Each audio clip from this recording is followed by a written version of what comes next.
Hello everyone, আসসালামু আলাইকুম। কেমন আছেন সবাই? দেশ এবং প্রবাস থেকে যারা আমার ভিডিও দেখছেন সবাইকে অনেক অনেক ভালোবাসা জানিয়ে আজকের ভিডিওটা শুরু করলাম। আজকেই বাজার থেকে নিয়ে আসছে যে এখানে লেবু, তারপর হচ্ছে খিরাই, আর হচ্ছে ছোট্ট একটা মোজো। কারণ আজকে আমি বাচ্চাদের জন্য রোস্ট পোলাও করব, সেই জন্য। আর এখানে নিয়ে আসছে আধা কেজি মিল্ক ভিটা দুধ। তো কাজের ফাঁকে শেয়ার করব, আমি ফাইনালি বাসাটা ছেড়ে দিলাম। কেন বাসাটা ছাড়লাম, বাসা ছাড়লে লাভ এবং লস কি, সেই সব কিছু আলোচনা করব আপনাদের সাথে। তো ফাইনালি আমি কেন বাসা ছাড়লাম, এর ভালো দিক এবং খারাপ দিকটা আপনাদের সাথে আলোচনা করব। প্রথমে বলবো সবচেয়ে ভালো ভালো দিকগুলো। সেটা হয়েছে বাসাটা হয়েছে খুব সুন্দর, মানে একটা সুন্দর একটা ফ্ল্যাট এখানে, যেটা হয়েছে চারিদিকে খোলামেলা। সবচেয়ে পজিটিভ দিক হয়েছে আমার বাসার আশেপাশে কোনো বিল্ডিং নাই, একদম ভেন্টিলেশনের দিক থেকে সবচেয়ে সুন্দর খোলামেলা, আলো বাতাসে ভরপুর। সকাল থেকে সন্ধ্যা অবধি ফ্ল্যাটে রোদ লাগে, কোনো সমস্যা নেই। এটা হয়েছে সবচেয়ে পজিটিভ দিক। আর ভাড়াটা কিন্তু একদম খুব একটা বেশি না, মানে অন্য অন্য বাসার তুলনায়, সেক্টরের তুলনায় অনেক কম। এটা হয়েছে পজিটিভ দিক। আর কিছু নেগেটিভ দিক বলি, সেটা হয়েছে যে প্রথমত ছয়তলা উঠতে সবারই কষ্ট হয়, আমি জানি। তো লিফট নাই, ছয়তলা উঠতে অনেক বেশি কষ্ট হয়। আমার সবচেয়ে বড় খারাপ লাগে যখন আমার ছেলে মেয়ে স্কুল থেকে আসে, সারাদিন ক্লান্তি শেষে ওদের পেটে ক্ষুধা থাকে। ওই ক্ষুধার পেটে ওরা যখন ভারী ভারী ব্যাগ নিয়ে, বিশ্বাস করেন আজকাল বাচ্চারা তো অনেক ব্যাগ ভারী থাকে, ওদের অনেক বই খাতা থাকে, যেটা বলার মতো না। ব্যাগেও হয় না, টোট ব্যাগ হাতে নেওয়া লাগে। তো সেই ক্ষেত্রে এখন দেখা গেছে যে বাচ্চারা যখন 6তলা ওঠে, 4তলার পরে যখন উঠতে থাকে, তখন কিন্তু বাচ্চাদের হাঁপানি উঠে যায়, মানে উঠতে উঠতে খুবই খারাপ অবস্থা। বা শুধু বাচ্চা কেন, আমারও উঠতে ভীষণ খারাপ লাগে, রেস্ট নিয়ে নিয়ে উঠতে হয়। তো সাথে যদি আবার কোনো বাজারঘাট থাকে বা বোঝা থাকে, তখন তো কোনো কথাই নেই। এভাবে কিন্তু আমরা বেশ কিছু বছর কাটিয়ে দিছি এই ফ্ল্যাটে। তো সমস্ত কষ্টকে মানে আমরা মেনে নিছি, একটাই কারণ যে বাসা ভাড়াটা একটু কম ছিল, সেই সাথে খোলামেলা চারিদিক, আর আমার অফিসের খুব কাছে। সব কিছু মিলে আমার এখানে প্লাস পয়েন্ট ছিল। শুধু কষ্ট ছিল 6তলার উপরে, এটাই কষ্ট ছিল। তো তার উপর আবার আমরা আগে ছাদে ঘোরাফেরা করতে পারতাম বা ছাদে যেতে পারতাম, সবাই যেতে পারতো। তো এখন রিসেন্টলি আবার ছাদে যাওয়াটাও সবার বন্ধ, যে কারণে রিসেন্টলি আপনারা দেখছেন যে একটা ভূমিকম্প হয়েছে।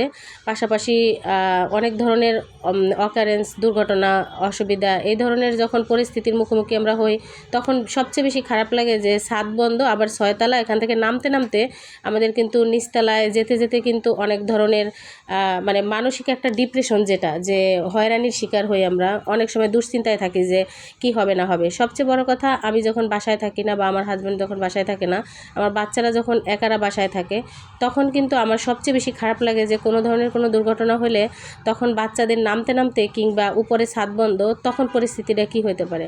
আসলে সব কিছুই আল্লাহর হাতে, আল্লাহর ইচ্ছা। তারপরও মাঝে মাঝে খুব ভয় হয় যে একটু যদি নিচে থাকা যেত, মানে নিচের দিকে 2-3 তলা 4তলার মধ্যে হতো, তাহলে সবচেয়ে বেস্ট হতো।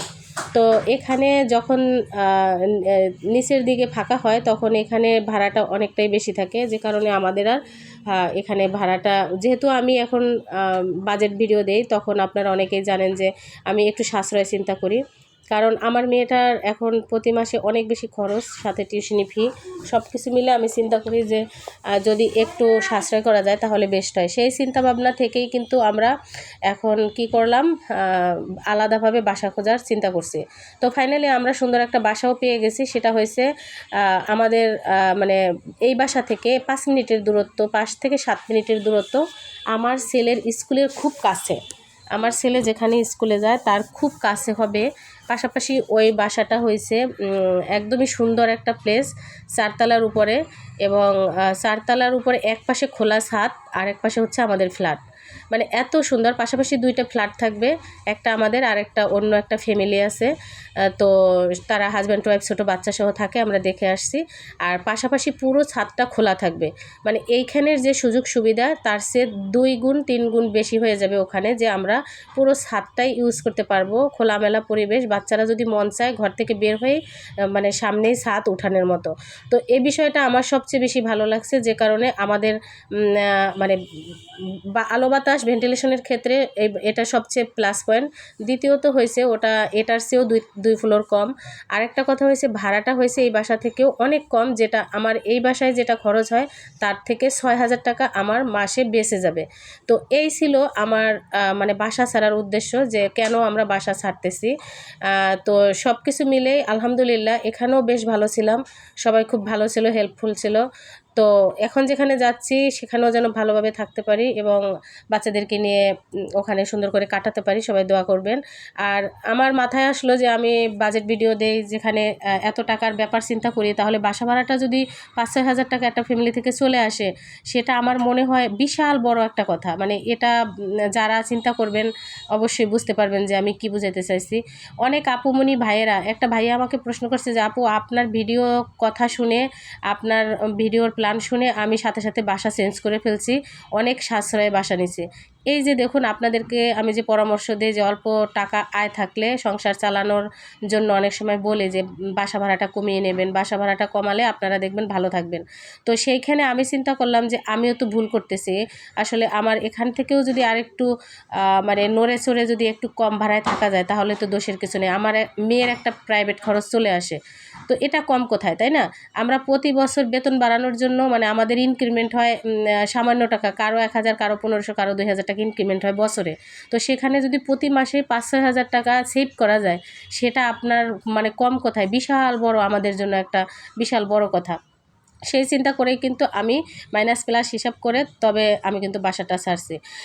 তো আরেকটা ব্যাপার হচ্ছে, আমার এই বাসায় কিছু বড় বড় ফার্নিচার আছে, যেমন ধরেন অনেক বড় ওয়াল শোকেস আছে, যেটা বিশাল বড়, অনেক আগে আমি বানাইছিলাম যে কখনো যদি আমার নিজের ফ্ল্যাট বা বাড়ি হয় তখন আমি সেটা নিয়ে যাব। ওই চিন্তা ভাবনা থেকে কিন্তু একদম দামি দামি কাঠ দিয়ে আমরা কিছু ফার্নিচার বানাইছি। তো এখন চিন্তা করছি কিছু ফার্নিচার আমার যেহেতু গ্রামের বাড়িতে ঘর কমপ্লিট আপনারা দেখছেন, তো সেখানে আমি কিন্তু কিছু ফার্নিচার নিয়ে যাব। কারণ হচ্ছে ঢাকার শহরে টানাটানি এই যে 6 তলা থেকে নামাবো আবার 4 তলায় উঠাবো, মানে এইরকম করে যখন বাসা পরিবর্তন করি তখন অনেক ধরনের দামি জিনিস আমাদের নষ্ট হয়। যে কারণে আমার এই কষ্টে করা যত্নের জিনিসগুলো আমি কিছু জিনিস বাড়ি নিব। আর আমরা অলরেডি ফার্নিচারের দোকানে গিয়ে কিছু জিনিস আমরা দেখে আসছি, যে যেখান থেকে ছোট ছোট জিনিস ঘরের ভিতরে সুন্দর করে সাজানোর জন্য ছোট্ট ছোট্ট জিনিস আমরা কিনবো, যেন যখন তখন যে কোনো জায়গায় গেলে আমরা সেই জিনিসগুলো ক্যারি করতে পারি খুব সহজেই। এবং যারাও কাজ করবে, লেবাররা ওঠানো নামানো করবে, তারা কিন্তু খুব সহজে করতে পারে, জিনিসটাও নষ্ট হবে না। এই চিন্তা ভাবনায় আমরা, যেহেতু আমাদের বাড়িতে বানাতেই হবে বা জিনিসপত্র নিতেই হবে, সেই ক্ষেত্রে আমরা এই ঘরের মোটা মোটা বড় বড় মানে যে জিনিসগুলো থাকবে ভারী ভারী, সেগুলো আমরা বাড়িতে পাঠিয়ে দিব। আর হচ্ছে ঢাকাতে আমরা ছোট্ট ছোট্ট মানে জিনিস কিনবো ঘর সাজানোর জন্য। এই সিদ্ধান্তে আমি কিন্তু অবশেষে সিদ্ধান্ত নিলাম যে আমাদের এই বাসাটা শেষ পর্যন্ত আমরা ছেড়েই দিলাম। এবং সবচেয়ে আনন্দের কথা যে আমরা খুব সুন্দর একটা বাসাও পেয়ে গেছি অলরেডি। আসলে মানুষের চেষ্টা করলে সব কিছুই সম্ভব, যে চেষ্টা না করলে কোনো কিছুই সম্ভব না। আমরা যখন একটা জায়গায় থাকি তখন মনে করি যে এর চেয়ে ভালো বোধহয় আর কোথাও নেই। তো আমরা যখন ঘুরে ফিরে একটু চেষ্টা করি তখন দেখা গেছে আল্লাহ তাআলা কোনো না কোনো একটা ভালো ব্যবস্থা নিশ্চয়ই করে দেন। তো যাই হোক, এই যে দেখেন সেই আলমারি, আমরা যে 1 পার্টের আলমারি নিব এখন, আমাদের এরকম বড় বড় ডাবল ডাবল আলমারি ঘরে। তো আমরা এই যে দেখা যায় যে বড় বড় 2 পার্টের আলমারি, এগুলো কিন্তু আমার ঘরে এখন। তো আমি চাচ্ছি এখন এগুলোকে বাড়ি পাঠিয়ে দিব, এবং 1 পার্টের আলমারি বের হয়েছে, এগুলো আমি এখন কিনবো। তো সেই জন্য আমরা কিন্তু বাইরে আসছিলাম ফার্নিচার দেখতে। আর এটা আমাদের উত্তরা জমজম টাওয়ারের পিছনে যে ফার্নিচারের দোকানগুলো পাওয়া যায়, এখানে আমরা চলে আসছিলাম যে 1 পার্টের আলমারিগুলো কেমন হবে এবং দাম কেমন হবে। তো দেখলাম খুব একটা বেশি দাম না, মোটামুটি দাম। এখানে 5-6 হাজার টাকা খরচ করলে 1 পার্টের আলমারিগুলো পাওয়া যায়। তো আমার হাজব্যান্ড বলছে যে ছোট ছোট প্রয়োজনে 2টা নিব, তারপরও একসাথে অনেক ভারী একটা আলমারি যে ঘরে আছে এইরকম কেনা ঠিক হয় না। আসলে আমাদের আগে আমরা ঝোঁকের বশত, আবেগের বশত অনেক কিছু করে ফেলছিলাম জীবনে। আসলে ভাবি নাই যে নিজেদের ফ্ল্যাট বা নিজেদের বাসা না, এটা যখন তখন চেঞ্জ করতে গেলে অনেক প্রবলেম হয়। তো সেই জন্যই আমরা কিন্তু এখন সিদ্ধান্তটা অবশেষে নিলাম যে বাড়ি যেহেতু হয়েছে, বাড়িতে আমাদের সেই আগের কাঠের দামি ফার্নিচারগুলো পাঠিয়ে দেব। আর আমরা এখান থেকে এই যে চলার মতন করে যেগুলো, সেগুলো এখন ছোট ছোট ফার্নিচার কিনে নিব। এতে করে 2 দিকেই ভালো, একদিকে হচ্ছে বাসা চেঞ্জ করার সময় খুব সুন্দর হয়, দ্বিতীয়ত যখন ঘরের ভিতর সেটিং করা হয় তখন অনেক খোলামেলা থাকবে, অল্প জায়গায় কিন্তু খুব সুন্দর হবে। তো একটা বিষয়ে সবাই চিন্তা করে দেখুন যে আসলে আমরা বাসাটা ছাড়ছি সেটা এটা কি ভালো হয়েছে বা খারাপ হয়েছে আপনারা কমেন্টস করে জানাবেন। আমরা নিশ্চয়ই আমাদের ভালোটা খুব ভালো বুঝবো, এটাই স্বাভাবিক। নিজেদের ক্ষতি করে কখনোই আমরা কোনো সিদ্ধান্ত নিব না। তো আমাদের কাছে মনে হয়েছে যে বাসাটা চেঞ্জ করাতে আমাদের খুব ভালো হবে, কারণ এখানে প্রতি মাসে মোটা অঙ্কের টাকা আমাদের সেভ হবে, যেটা কিনা আমার বাচ্চাদের পড়াশোনার কাজে আমি ব্যয় করতে পারবো বা অন্য অন্য কাজে ব্যয় করতে।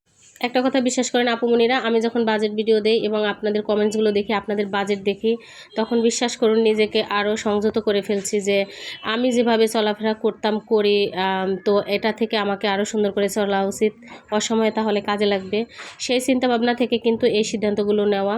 তো যাই হোক, এই যে দেখুন আমি যে বাড়িতে পাঠাবো ওয়াল শোকেস, সেই শোকেস থেকে আমার অনেক কাচের জিনিস আছে, মানে অনেক বললে ভুল হবে, মোটামুটি যেগুলোই আছে আমার সংসারে, আমি ঢাকাতে চলার মতন কিছু জিনিস রাখবো, আর বাকি সবগুলোই আমি প্যাকেট করে কার্টুন কার্টুন করে বাড়িতে পাঠিয়ে দেবো। যেহেতু এই বড় ওয়াল শোকেসটা আমি বাড়ি পাঠাচ্ছি, তাহলে ওখানে আমি পাঠিয়ে দেবো, যেহেতু একটা গাড়ি যাবে। তো সেই জন্য যা যা জিনিস আমার পাঠানো যায় ঢাকাতে, যেগুলো না হলে চলে, সেই জিনিসগুলোই আমি এখন গ্রামে পাঠিয়ে দেবো। কারণ আমার কাছে এইগুলো এখন নিতান্তই মানে অহেতুক আর অনর্থক মনে হচ্ছে কেন জানি। একটা সময় মনে হতো সংসার মানেই অনেক জিনিসে ভরপুর থাকবে, সংসার সব কিছুতে পরিপূর্ণ থাকবে, এটাই বুঝি সুখী সংসার। কিন্তু এখন মনে হয় তা না, সংসার হচ্ছে গুছানো থাকবে, সুন্দর পরিপাটি, ছোট, তার ভিতরে শান্তিতে ভরপুর থাকবে, মানসিকতা সবাই সুন্দরভাবে নিয়ে যেন সুন্দরভাবে বাঁচতে পারি, হাসি খুশিভাবে, এবং অল্পতে যেন খুশি থাকতে পারি, সেটাই হচ্ছে সংসার। আমার কাছে এটাই জানি কেন ইদানিং মনে হয়, সেই জন্যই আমার এই চিন্তাভাবনাগুলো চেঞ্জ আসলে। তো যাই হোক, যেসব আপুমনিরা মানে অল্প আয়ে সংসার চালাতে চান বা যাদের অল্প আয় স্বল্প আয়, তারা কিন্তু ইচ্ছা করলেই এভাবে একটা সুন্দর সিদ্ধান্ত নিতে পারেন। বছরের শুরুতেই দেখবেন 2026 সাল বা 27 সাল পরবর্তী দিনগুলো আপনার সুন্দর কাটবে। কারণ একটা ফ্যামিলিতে যদি 5-7 হাজার টাকা যদি বের হয় প্রতিটা মানুষের বাজেট অনুযায়ী, তাহলে দেখবেন বিশাল বড় কথা, সেই টাকা দিয়ে আপনি অনেক কিছুই করতে পারবেন।